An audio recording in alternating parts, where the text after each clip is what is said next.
আমরা সকলে মিলেই মনে হয় এখন কাজ করা দরকার। শুধু আলেম ওলামাদের এই জাতীয় ছোট্ট সেমিনার দিয়ে এত বড় ষড়যন্ত্র প্রতিরোধ করা আদৌ সম্ভব নয়। সেজন্য এখন প্রয়োজন জাতীয় ঐক্যের। আলেম ওলামাদের সাথে সাধারণ ইসলামপ্রিয় যত মানুষ আছে সকলকে কিভাবে ঐক্যবদ্ধ করে প্রতিরোধ করা যায় সে বিষয়ে ভাবার সময় এসেছে। এজন্য আমি মনে করি যারা বোদ্ধা আছেন তারা এই বিষয়ে পরবর্তীতে ভূমিকা রাখবেন। জাতীয় ঐক্যের ডাক দেওয়ার বিকল্প নেই। বিশেষ করে আজকে আমাদের ইসলামী আন্দোলনের নায়েবে আমির হুজুর আছেন এবং নদবী ওস্তাদ আছেন। ওনারা জাতির বর্তমান সময়ের দিকফারের ভূমিকা অবতীর্ণ। পার্বত্য চট্টগ্রামের যে অঞ্চলটাকে নিয়ে খ্রিস্টান রাজ্য করার ষড়যন্ত্র চলছে সে অঞ্চলে ইসলামী শিক্ষার প্রসার দরকার। আমাদের একাধিক বক্তা বলেছেন যে শিক্ষার অভাবে 500 টাকার কাছে ইমান বিক্রি করে দিচ্ছে, অথচ আমরা তো বেলালের উত্তরসূরি। আমাদের তো গলায় রশি লাগাইলো ইমান থেকে এক চুল পরিমাণ সরার কথা ছিল না। ইসলামী শিক্ষার বড় অভাব। এই জন্য ইসলামী ফাউন্ডেশনকে কাজে লাগিয়ে সেখানে বেশি বেশি মক্তব প্রতিষ্ঠা এবং মসজিদ ভিত্তিক বয়স্ক ইসলামী শিক্ষা চালু করা যায় কিনা এ বিষয়ে আমাদের একটু ভাবা দরকার। কথায় চেরা ভিজে না, আপনার পেটে ক্ষুধা, নীতি কথায় পেট ভরবে না, এই জন্য টাকা খুব দরকার। আজকে যারা খ্রিস্টান বানাচ্ছে নিরীহ মুসলিমদেরকে, তাদের দারিদ্রতার সুযোগ নিয়েছে সবচেয়ে বেশি, এবং সেই দরিদ্র মুসলিমদের দারিদ্রতা বিমোচনে আমরা আলেমরা কি ভূমিকা রেখেছি অথবা ইসলামের পক্ষ শক্তি কি ভূমিকা রেখেছে। আমার মনে হয় গরিব মুসলমানদের সহযোগিতার জন্য আমাদেরও করণীয় ঠিক করা প্রয়োজন।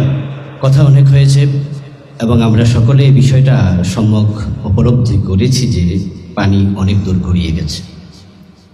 সর্বশেষ গত কয়েকদিন আগে প্রধানমন্ত্রীর মুখ থেকে আমরা শুনে অনেকটাই শঙ্কাবোধ করছি যে বাংলাদেশ নিয়ে গভীর ষড়যন্ত্র, বিশেষ করে পার্বত্য এলাকাকে খ্রিস্টান রাজ্য করার জন্য যে পরিকল্পনা অনেক আগ থেকেই হয়ে আসছে। আমাদের মুসা হাফিজ ভাই এবং আমাদের ডক্টর খালিদ স্যার যে তথ্যগুলো দিয়েছেন, আসলে শঙ্কিত না হয়ে কোনো উপায় নেই। এই অবস্থায় আমাদের করণীয় নির্ধারণ করা দরকার।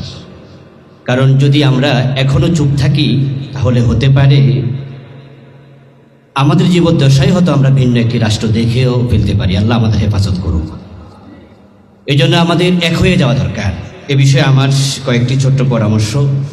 বিশেষ করে আজকে আমাদের ইসলামী আন্দোলনের নায়েবে আমির হুজুর আছেন এবং নদবী ওস্তাদ আছেন।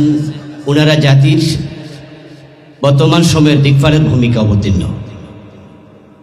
ওনাদের খেদমতে এবং যারা মিডিয়ার কর্মী এখানে আছেন তাদের উদ্দেশ্য আমার কথা থাকবে, আমরা সকলে মিলেই মনে হয় এখন কাজ করা দরকার। শুধু আলেম ওলামাদের এই জাতীয় ছোট্ট সেমিনার দিয়ে এত বড় ষড়যন্ত্র প্রতিরোধ করা আদৌ সম্ভব নয়। সেজন্য এখন প্রয়োজন জাতীয় ঐক্যের। আলেম ওলামাদের সাথে সাধারণ ইসলামপ্রিয় যত মানুষ আছে সকলকে কিভাবে ঐক্যবদ্ধ করে প্রতিরোধ করা যায় সে বিষয়ে ভাবার সময় এসেছে। এজন্য আমি মনে করি যারা বোদ্ধা আছেন তারা এই বিষয়ে পরবর্তীতে ভূমিকা রাখবেন। জাতীয় ঐক্যের ডাক দেওয়ার বিকল্প নেই। ওলামায়ে কেরাম আমাদের হাতে খুব কিছু নেই, কারণ আমাদের সোশ্যাল মিডিয়ায়, ইলেকট্রনিক মিডিয়া বলেন, প্রিন্ট মিডিয়া বলেন, আমাদের হাতে এখন কিছু নেই।